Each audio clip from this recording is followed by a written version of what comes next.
Now I got a cool one here, kind of a positive story to end the episode.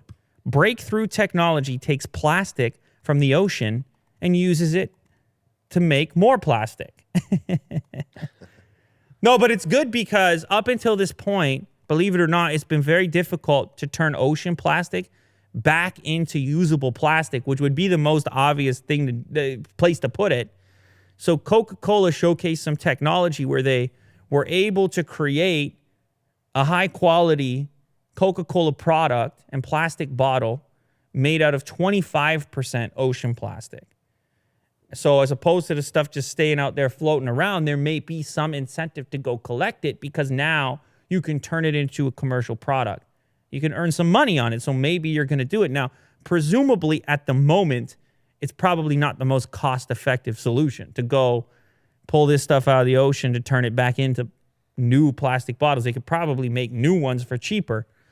But the proof of concept is there now, and maybe there could be some incentivization, motivation. Maybe people will pay a little bit more. Will's got the nastiest vote of these plastic islands. My goodness, it's pretty wild out there in the ocean. He even got Jack shaking his head over there.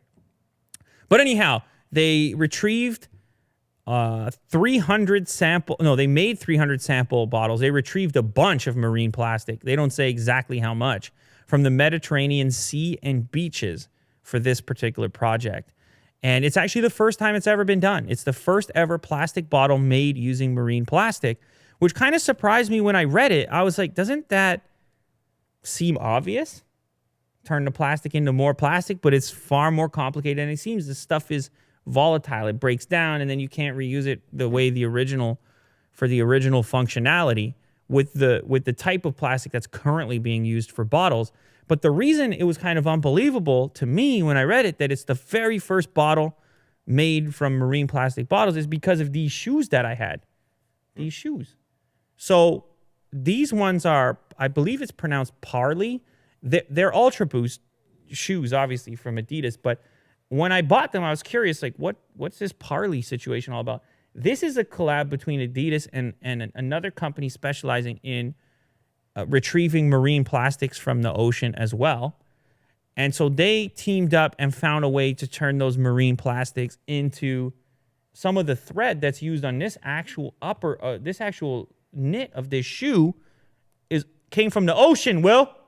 That's an ocean shoe. That's a water shoe right there.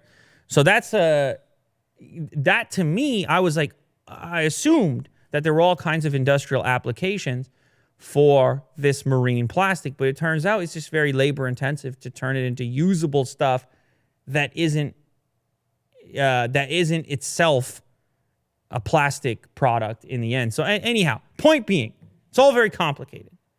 You can't snap your fingers to solve the world's problems. Well, but we may very well see marine plastic. You might drink, Will, from the same plastic you drank from when you were 7 years old.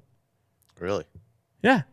They go retrieve the marine plastic. Been floating there for the last, 26 years, 27 years. Mm-hmm.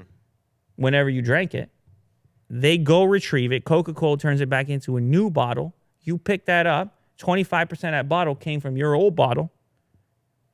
Willie Doo drinking from the same bottle 20 years later. Comes back full circle. It's a possibility now.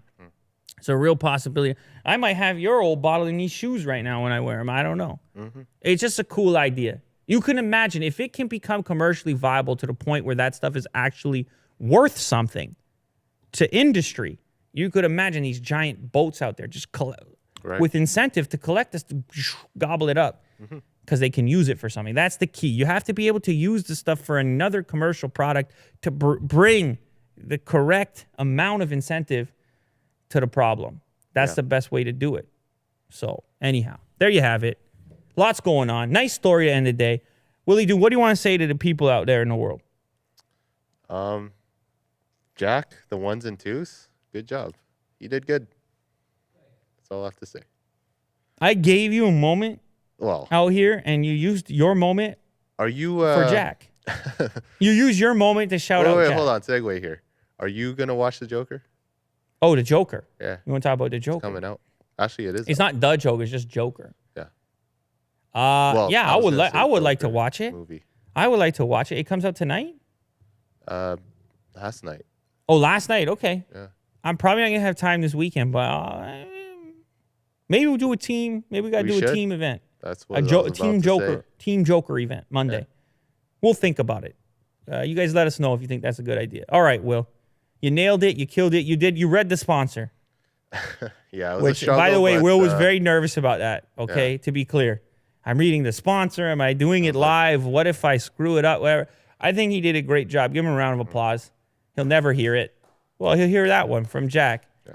Thanks. And I guess if you want to sponsor the podcast, you can hit up Will at LouLater.com so that we can keep doing it because we want to keep doing it. And we're trying to save the oceans after all. Yeah.